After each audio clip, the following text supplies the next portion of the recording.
माचिस का प्रकोप बहुत कम था। आग ही सबके यहाँ हमेशा तैयार रहती थी चूल्हे में यहाँ, और जिसके यहाँ आग खत्म हो जाती थी तो कंडा लेकर के मोहल्ला में आग मांग लाते थे।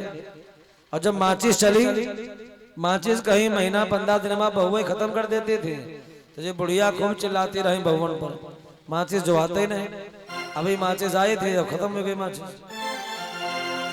आगी चूल्हे में नहीं रही, रोटी बनाने गया आगी नहीं, तो कंडा लेके पहले मोहल्ला में मांगने गया।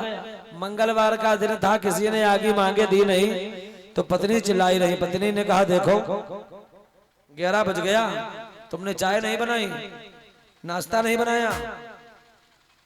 तो इसने कहा चाय नाश्ता तो हम बना ही लाते हैं।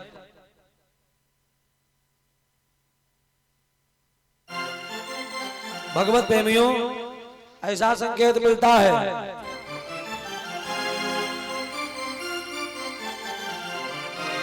पत्नी से श्रीमान जी ने कहा हम नाश्ता तो बना ही लाते, हम चाय तो बना ही लाते, लेकिन चूल्हे में आगी नहीं है, कैसे चाय बनावे। पत्नी बहू जो चिल्लाने आगी नहीं है, तो हमको क्या बताई रहे हो, कंडा ले और मांग ले आओ आगी। अच्छा, इसने बताया नहीं कि हमको आगी मांगे नहीं दी किसी ने। इसने कहा हमको आगी कोई मांगे नहीं देगा। परीक्षित जी, पत्नी बहुत जोर चिल्लाई, आगे कौन तुमको मांगे देगा, तुमको सोई नहीं कोई मांगे देगा, व्यवहार है तुम्हारा खूब बढ़िया है गांव में। हाँ, ऐसे कहा हम तो अभी जाए आगे मांगने, कोई हमको मना नहीं कर सकता, क्योंकि हमारा व्यवहार ही नहीं खराब है। हम जाएंगे, हमको कोई मना नहीं करेगा, लेकिन मैं आगे मांगने जाऊंगी नहीं, मैं आगे मांगने जाऊंगी नहीं। तो पति ने कहा तुम आगे मांगने काहे नहीं जाओगी। तो पत्नी क्या कहती है, मैं आगे मांगने इसलिए नहीं जाऊंगी, हाय पग लाग महावर मेरे, हमारे पैरों में रंग लगा है महावर। आज ही सवेरे हमने लगाया था, और मैं गली में जाऊंगी तो हमारे पैरों का महावर गंदा हो जाएगा, इसलिए मैं नहीं जाऊंगी आगे मांगने। तो पति कहता है कोई विकल्प नहीं है क्या। पत्नी ने कहा विकल्प एक ही है, अगर आप हमको अपने कंधों पर बैठाए ले तो आगे मांगने में मैं तुम्हारी मदद कर दूंगी। अगर आप हमको अपने कंधों पर बैठाए ले तो आगे मांगने में हम तुम्हारी मदद कर देंगे। पत्नी चारपाई पर बैठी है, पति चारपाई के नीचे बैठा है, और जैसे ही कहा आप अपने कंधों पर बैठा लीजिए, पति तैयार हो गया तो पत्नी तुरंत ही कंधे पर सवार हो गई। बैठे बैठे खाते थे, काम कुछ करना नहीं पड़ता था, सेहत बहुत बढ़िया बनी थी। अच्छा, पति देवता बेचारे हल्के थे, ऐसे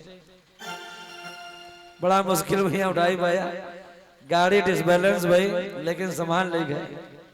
जैसे गली में पहुंचे तो गली में छोटे छोटे बच्चे तालियां बजा करके हंस रहे हैं। जो होशियार माताएं थी वही बहुत गुस्सा आई, देखो जय एक पतिव्रता जा रही हैं, अपने पति के कंधे पर सवार है, शर्म नहीं आई रही, खूब गुस्सा रही। और कोई कोई मोटे दिमाग की माताएं वही बड़ा खुश, वही कहा भगवान हमको ऐसा आदमी दो हो तो हम खूब कन्हैया चले चले घूमते सवारी करते ऐसे। तब तक दूर से भीम ने देखा, भीम खुश हो गए, पूरा दिन हो गया हमको कहीं स्त्री का चेहरा नहीं मिला, अब जाकर के मिला है जोरू का गुलाम।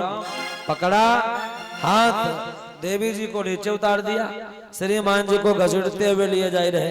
अब भीम से श्रीमान जी कह रहे हैं दादा हमने ऐसी कौन सी गलती की है जो आप हमको जबरदस्ती पकड़े लिए जा रहे हो।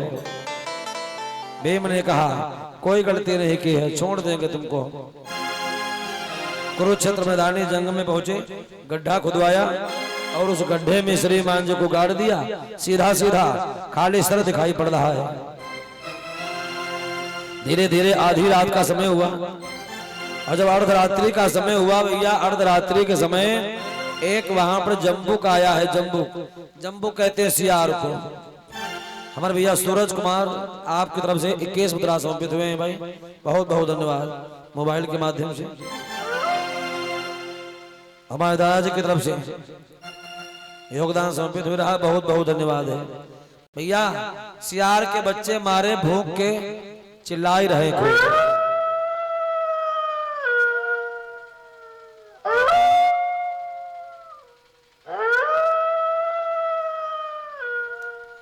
सियार के बच्चे भूखे हैं तो भूख के मारे चिल्ला ही रहे हैं भैया। सामने श्रीमान जी गड़े थे, बूढ़े वाले सियार ने कहा बच्चों के पिता ने, वो देखो सामने शिकार गड़ा है, जाओ खाई ले जा करके। तो बच्चे भाग करके गए तो बच्चों ने सबसे पहले सूंघा, जैसे नाक में सूंघा, मस्तक में, आंख में, कान में भैया सूंघा तो पूरे शरीर से दुर्गंध आ रही है।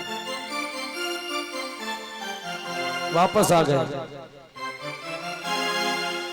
भगवान ने मुंह के पासे में नाक इसीलिए लगाई दी है, ये सूंघने का काम करती है। हम आप कोई भी सामग्री खाते हैं तो नाक पहले सूंघ करके बताई देती है, सुगंध आई रही, दुर्गंध आई रही। एक लड़का हमसे बोला गुरुजी तुम भगवान की कथा ज्यादा सुनाते रहते हो, भगवान ने कोई बढ़िया काम थोड़ा किया है। तो हमने कहा खराब क्या किया है? कहा भगवान ने मुंह बनाया और मुंह के पासे में यह नाक काहे लगाई दी। हमने कहा काहे? कहा सर्दी में मोमबत्ती फैक्ट्री चालू रहती है, नाक बहती रहती, हम कोई सामग्री खाते हैं और नाक पहले बहने लगती है। पीठी में यहाँ तमाम जगह खाली पड़ी, कहीं नाक लगाई दी होती। तो हमने कहा भैया फिर आप कोई सामग्री खाए जाते आप जान ही नहीं पाते, सुगंध आई रही, दुर्गंध आई रही, तो कौन सोचते लाओ चेक करवाई ले, सुगंध आई रही, दुर्गंध आई रही, तो सब्जी वब्जी जो होती सब तुम्हारे पेटी पर रह जाती भैया, सब व्यवस्था गड़बड़ हो जाती है। इसलिए भगवान ने जो किया है, परमात्मा ने ऐसे कारीगरी की है भैया, अच्छा ही किया है।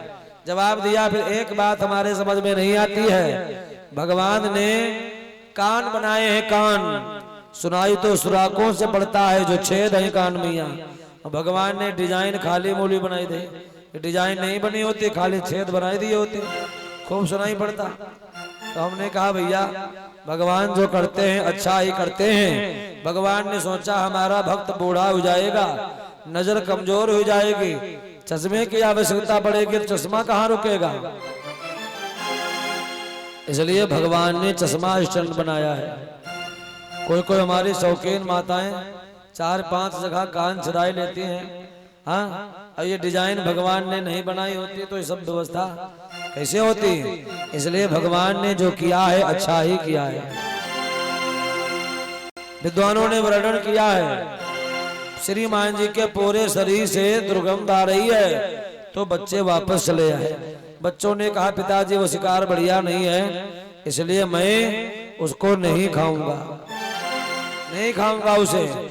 तो ये सारी बातें भीम सुन रहे हैं एक पेड़ के ऊपर। ऐसा संकेत मिलता भैया, भीम सारी बातें सुन रहे हैं। बूढ़े वाले सियार ने समझाया, कहा तुम थोड़ी देर और तसल्ली करो, थोड़ी देर के बाद अभी सवेरा होने वाला है और सुबह इसी जगह पर महाभारत का युद्ध होगा। उस महाभारत के युद्ध में एक से एक बढ़िया बढ़िया मोटे मोटे योद्धा मारे जाएंगे। तुमको जिस योद्धा का मांस अच्छा लगे उस योद्धा का मांस खा लेना, ऐसे कहा। तो बच्चों ने कहा पिताजी ये महाभारत का युद्ध काहे होगा, महाभारत का युद्ध क्यों हो रहा है? जवाब दिया महाभारत का युद्ध धर्म और अधर्म पर होने जा रहा है। बच्चों ने कहा पिताजी इसमें कौन जीतेगा, कौन हारेगा? तो बूढ़े वाले सियार ने समझाया, कहा सत्यमेव जयते, जहां सत्य है वहीं विजय है, अर्थात विजय धर्मराज युधिष्ठिर की होगी।